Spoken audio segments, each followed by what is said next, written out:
Hi traders, the US is now coming back from their long weekend, and what we have today is we've had so far UK inflation, which has dropped from 1.5 to 1.2% year on year, and we have had German economic sentiment, which has dropped significantly from 6.9 to minus 3.6. Now we've got nothing on the books on the data front the rest of the day.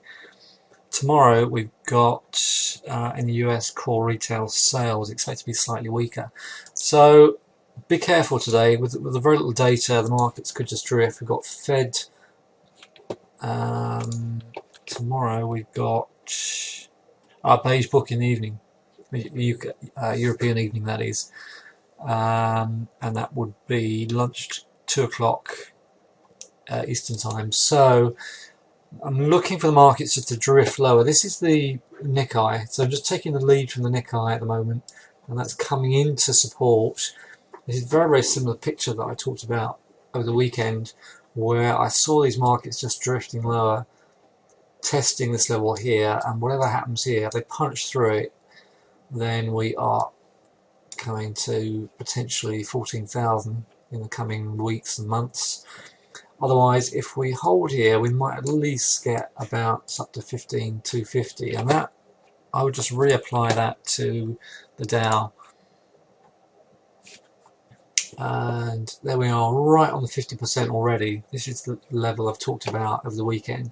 So sitting right on the major line in the sand, 50% as we get into the as we head towards the US Open in 2.5 hours from now. Okay, so if we lose our footing and drop under 16,300, then watch out, because that could be in touching 1600 quite soon. Obviously we are in a clear downtrend, but the RSI is at the low point at the 32 level. Let's see if we get a bounce, but I would be very happy to just take the break of that low and short that.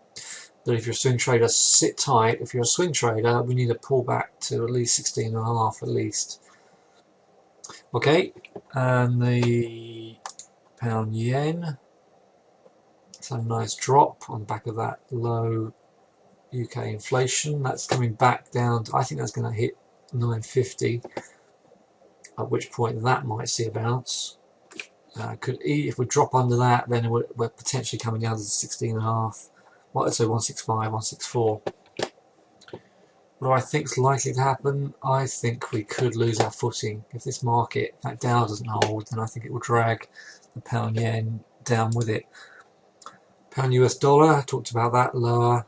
And there we are, coming right into weekly support at the moment after that weak data.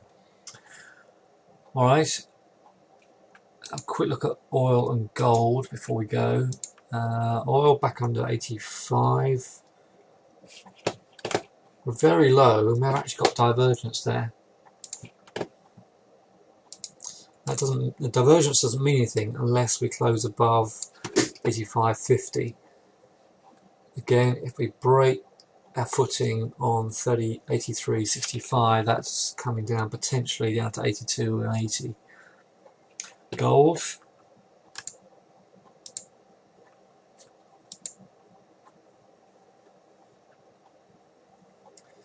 Sitting under a lot of resistance. This is the first test of the daily 50 EMA. If we see the strength of the dollar, I would expect that to drift lower back down to 1200. Alright, the premium video will be full of stock ideas and greater in-depth analysis to do with some of the fundamentals. Otherwise, the trade room will be open today at 2 o'clock UK time, 9 o'clock Eastern time. Alright, look forward to seeing you then. Thanks, bye.